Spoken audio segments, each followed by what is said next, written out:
أعوذ بالله من الشيطان الرجيم. بسم الله الرحمن الرحيم. الحمد لله الذي أنزل على عبده الكتاب ولم يجعل له عوجا قيما لينذر بأسا شديدا من لدنه ويبشر المؤمنين الذين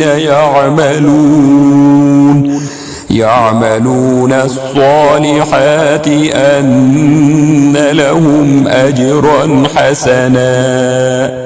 ماكثين فيه أبدا وينذر الذين قالوا اتخذ الله ولدا ما لهم به من علم ولا لآبائهم كبرت كلمة تخرج من أفواههم إن يقولون إلا كذبا فلعلك باخع نفسك على آثارهم إن لم يؤمنوا بهذا الحديث أسفا إنا جعلنا ما على الأرض زينة لها لنبلوهم أيهم أحسن عملا وإنا لجاعلون ما عليها صعيدا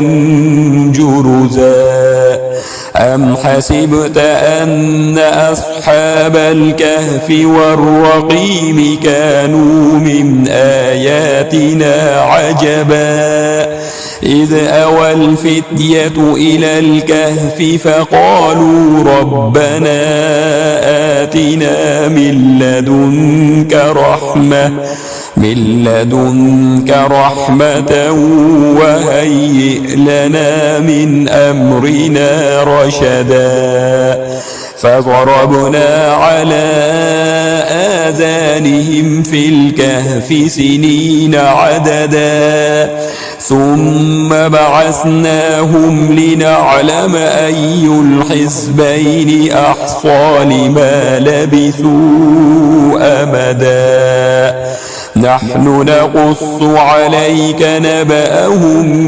بالحق إنهم فتية آمنوا بربهم وزدناهم هدى وربطنا على قلوبهم إذ قاموا فقالوا ربنا رب السماوات والأرض لن ندعو من دونه إلها لقد قلنا إذا شططا هؤلاء قومنا اتخذوا من دونه آلهة لولا يأتون عليهم بسلطان بين فمن أظلم ممن افترى على الله كذبا وإذ اعتزلتموهم وما يعبدون إلا الله فأووا إلى الكهف ينشر لكم ربكم من رحمته ويهيئ لكم من أمركم مرفقا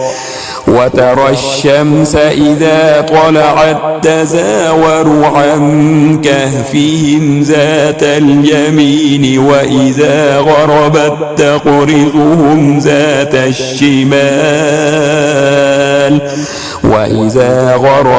تقرضهم ذات الشمال وهم في فجوة منه ذلك من آيات الله من يهد الله فهو المهتد ومن يضلل فلن تجد له وليا مرشدا وتحسبهم أيقاظا وهم رقود ونقلبهم ذات اليمين وذات الشمال وكلبهم باسط ذراعيه بالوصيد لو اطلعت عليهم لوليت منهم فرارا ولملئت منهم رعبا وكذلك بعثناهم ليتساءلوا بينهم قال قائل منهم كم لبثتم قالوا لبثنا يوما أو بعض يوم قالوا ربكم أعلم بما لبثتم فابعثوا أحدكم بورقكم هذه إلى المدينة فلينظر أيها أزكى طعاما فليأتكم برزق منه وليتلطف ولا يشعرن بكم أحدا إنهم إن يظهروا عليكم يرجموكم أو يعيدوكم في ملتهم ولن تفلحوا إذا أبدا وكذلك أعسرنا عليهم ليعلموا أن وعد الله حق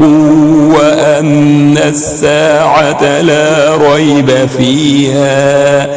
إذ يتنازعون بينهم أمرهم فقالوا ابنوا عليهم بنيانا ربهم أعلم بهم قال الذين غلبوا على أمرهم لنتخذن عليهم مسجدا سيقولون ثلاثة رابعهم كلبهم ويقولون خمسة سادسهم كلبهم رجما بالغيب ويقولون سبعة وثامنهم كلبهم قل ربي أعلم بعدتهم ما يعلمهم إلا قليل فلا تمار فيهم إلا مراء ظاهرا ولا تستفت فيهم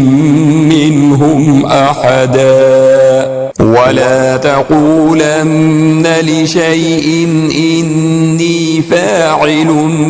ذلك غدا إلا أن يشاء الله واذكر ربك إذا نسيت وقل عسى أن يهديني ربي لأقرب من هذا رشدا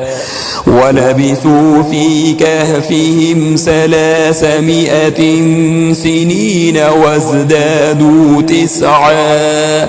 قل الله أعلم بما لبثوا له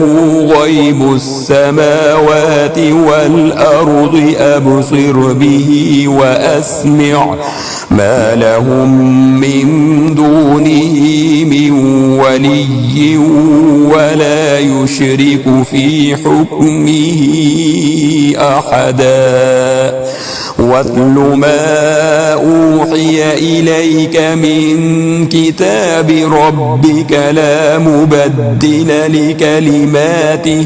ولن تجد من دونه ملتحدا واصبر نفسك مع الذين يدعون ربهم بالغداة والعشي يريدون وجهه ولا تعد عيناك عنهم تريد زينة الحياة الدنيا ولا تطع من أغفلنا قلبه عن ذكرنا واتبع هواه وكان أمره فرطا وقل الحق من ربكم فمن شاء فليؤمن ومن شاء فليكفر إنا أعتدنا للظالمين نارا أحاط بهم سرادقها وإن يستغيثوا يغاثوا بماء كالمهل يشوي الوجوه بئس الشراب وساءت مرتفقا إن الذين آمنوا وعملوا الصالحات إنا لا نضيع أجر من أحسن عملا أولئك لهم جنات عدن تجري من تحتهم الأنهار يحلون فيها من أساور من ذهب ويلبسون ثيابا خضرا من سندس واستبرق متكئين فيها على الأرائك نعم الثواب وحسنت مرتفقا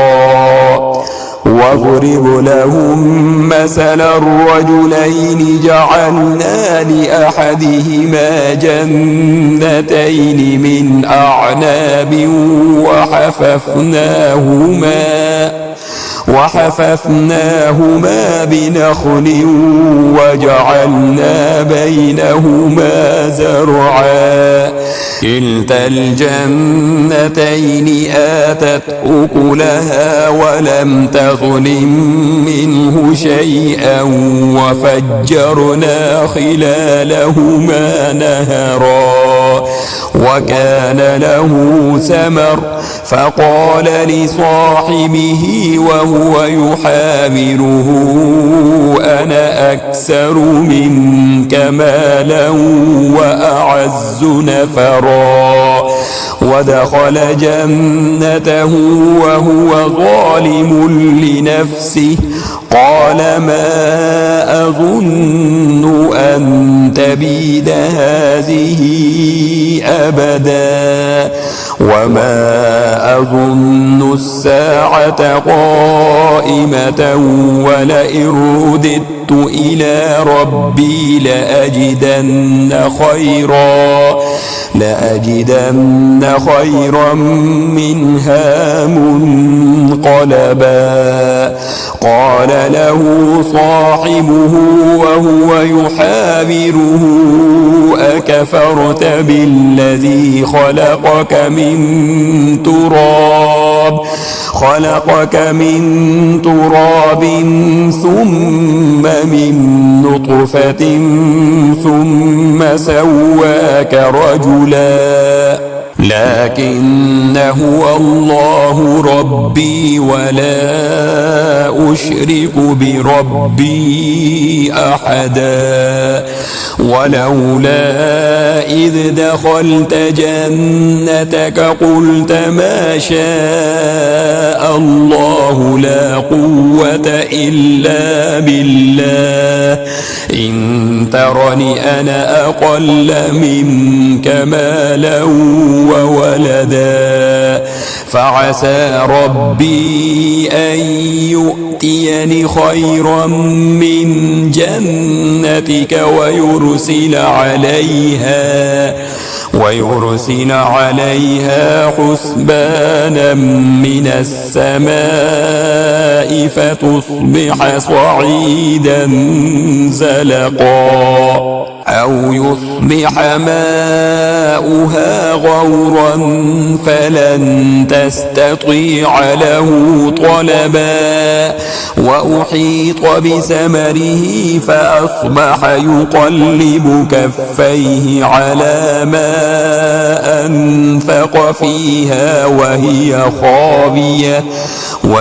خاوية على عروشها ويقول يا ليتني لم أشرك بربي أحدا. ولم تكن له فئة ينصرونه من دون الله وما كان منتصرا. هنالك الولاية لله الحق هو خير ثوابا وخير عقبا. واضرب لهم مثل الحياة الدنيا كماء أنزلناه من السماء فاختلط به نبات الأرض فأصبح هشيما تذروه الرياح وكان الله على كل شيء مقتدرا. المال والبنون زينة الحياة الدنيا والباقيات الصالحات خير عند ربك ثوابا وخير أملا. ويوم نسير الجبال وترى الأرض بارزة وحشرناهم فلم نغادر منهم أحدا وعرضوا على ربك صفا لقد جئتمونا كما خلقناكم أول مرة بل زعمتم أن لن نجعل لكم موعدا. ووضع الكتاب فترى المجرمين مشفقين مما فيه ويقولون يا ويلتنا ما لهذا الكتاب لا يغادر صغيرة ولا كبيرة إلا أحصاها ووجدوا ما عملوا حاضرا ولا يظلم ربك أحدا. وإذ قلنا للملائكة اسجدوا لآدم فسجدوا إلا إبليس كان من الجن ففسق عن أمر ربه أفتتخذونه وذريته أولياء من دوني وهم لكم عدو بئس للظالمين بدلا. ما أشهدتهم خلق السماوات والأرض ولا خلق أنفسهم وما كنت متخذ المضلين عضدا ويوم يقول نادوا شركائي الذين زعمتم فدعوهم فلم يستجيبوا لهم وجعلنا بينهم موبقا ورأى المجرمون النار فظنوا أنهم مواقعوها ولم يجدوا عنها مصرفا ولقد صرفنا في هذا القرآن للناس من كل مثل وكان الإنسان أكثر شيء جدلا وما منع الناس أن يؤمنوا إذ جاءهم الهدى ويستغفروا ربهم إلا أن تأتيهم سنة الأولين أو يأتيهم العذاب قبلا وما نرسل المرسلين إلا مبشرين ومنذرين ويجادل الذين كفروا بالباطل ليدحضوا به الحق واتخذوا آياتي وما أنذروا هزوا ومن أظلم ممن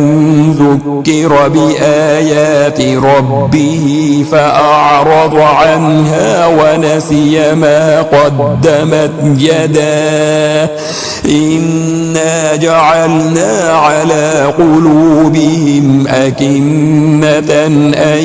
يفقهوه وفي آذانهم وقرا وإن تدعوهم إلى الهدى فلن يهتدوا إذا أبدا وربك الغفور ذو الرحمة لو يؤاخذهم بما كسبوا لعجل لهم العذاب بل لهم موعد لن يجدوا من دونه موئلا وتلك القرى أهلكناهم لما ظلموا وجعلنا لمهلكهم موعدا وإذ قال موسى لفتاه لا أبرح حتى أبلغ مجمع البحرين أو أمضي حقبا فلما بلغا مجمع بينهما نسيا حوتهما فاتخذ سبيله في البحر سربا فلما جاوزا قال لفتاه آتنا غداءنا لقد لقينا من سفرنا هذا نصبا قال أرأيت إذ أوينا إلى الصخرة فإني نسيت الحوت وما أنسانيه إلا الشيطان أن أذكره واتخذ سبيله في البحر عجبا قال ذلك ما كنا نبغ فارتدا على آثارهما قصصا فوجدا عبدا من عبادنا آتيناه رحمة من عندنا وعلمناه من لدنا علما قال له موسى هل أتبعك على أن تعلمني مما علمت رشدا قال إنك لن تستطيع معي صبرا وكيف تصبر على ما لم تحط به خبرا قال ستجدني إن شاء الله صابرا ولا أعصي لك أمرا قال فإن اتبعتني فلا تسألني عن شيء حتى أحدث لك منه ذكرا فانطلقا حتى إذا ركبا في السفينة خرقها قال أخرقتها لتغرق أهلها لقد جئت شيئا إمرا قال ألم أقل إنك لن تستطيع معي صبرا قال لا تؤاخذني بما نسيت ولا ترهقني من أمري عسرا فانطلقا حتى إذا لقيا غلاما فقتله قال أقتلت نفسا زكية بغير نفس لقد جئت شيئا نكرا قال ألم أقل لك إنك لن تستطيع معي صبرا قال إن سألتك عن شيء بعدها فلا تصاحبني قد بلغت من لدني عذرا فانطلقا حتى إذا أتيا أهل قرية استطعما أهلها فأبوا أن يضيفوهما فوجدا فيها جدارا يريد أن ينقض فأقامه قال لو شئت لاتخذت عليه أجرا قال هذا فراق بيني وبينك سأنبئك بتأويل ما لم تستطع عليه صبرا أما السفينة فكانت لمساكين يعملون في البحر فأردت أن أعيبها وكان وراءهم ملك يأخذ كل سفينة غصبا وأما الغلام فكان أبواه مؤمنين فخشينا أن يرهقهما طغيانا وكفرا فأردنا أن يبدلهما ربهما خيرا منه زكاة وأقرب رحما وأما الجدار فكان لغلامين يتيمين في المدينة وكان تحته كنز لهما وكان أبوهما صالحا فأراد ربك أن يبلغا أشدهما ويستخرجا كنزهما رحمة من ربك وما فعلته عن أمري ذلك تأويل ما لم تستطع عليه صبرا ويسألونك عن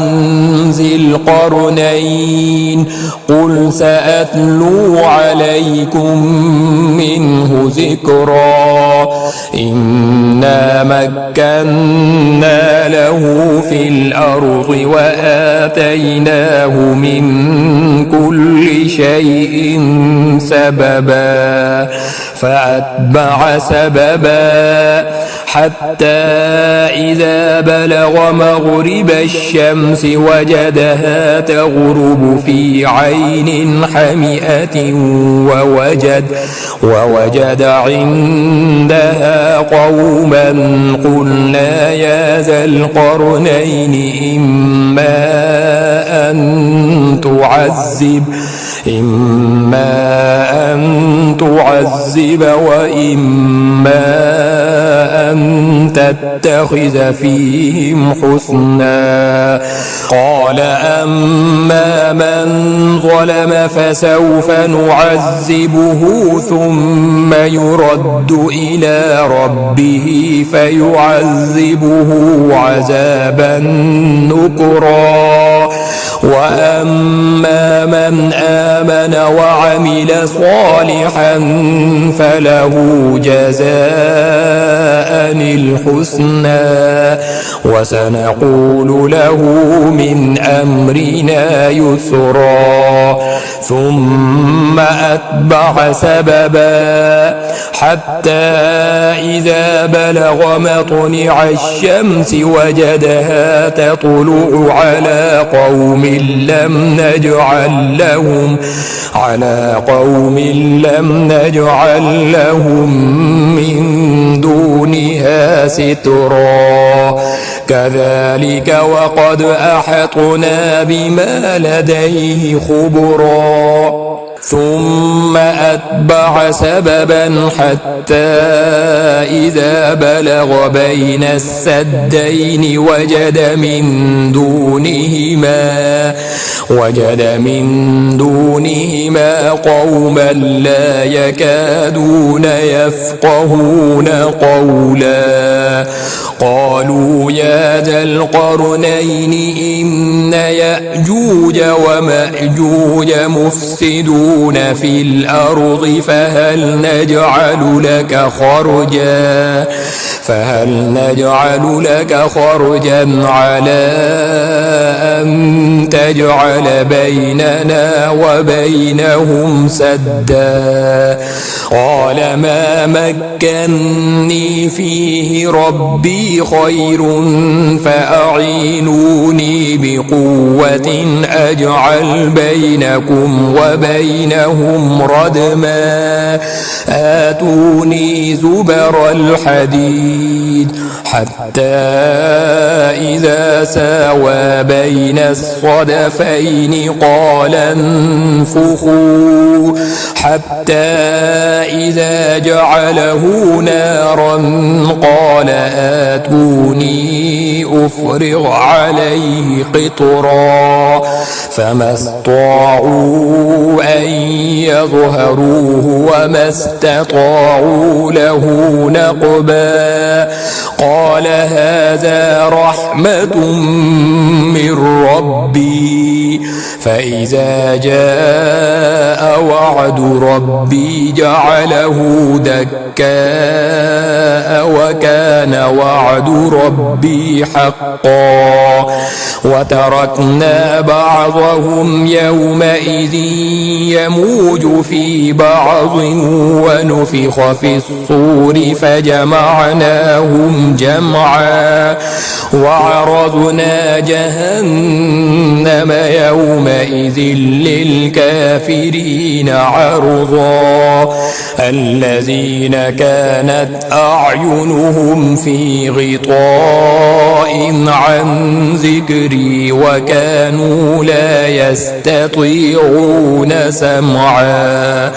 أفحسب الذين كفروا أن يتخذوا عبادي من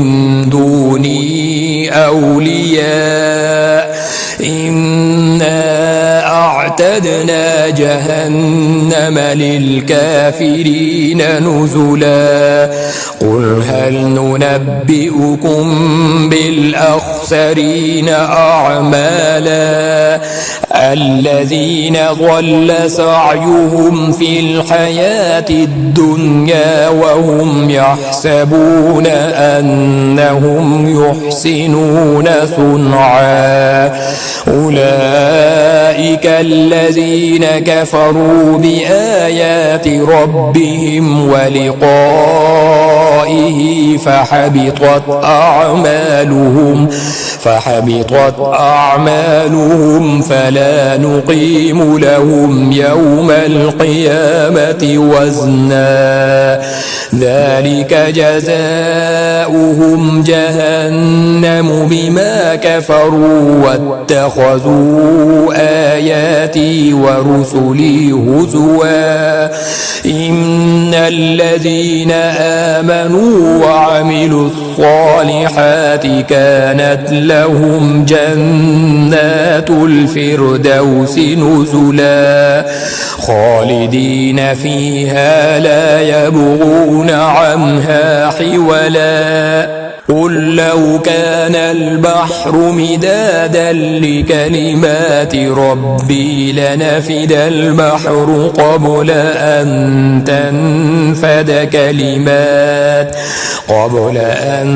تنفد كلمات ربي ولو جئنا بمثله مددا قل إنما أنا بشر مثلكم يوحى إلي أنما إلهكم إله واحد فمن كان يرجو لقاء ربه فليعمل عملا صالحا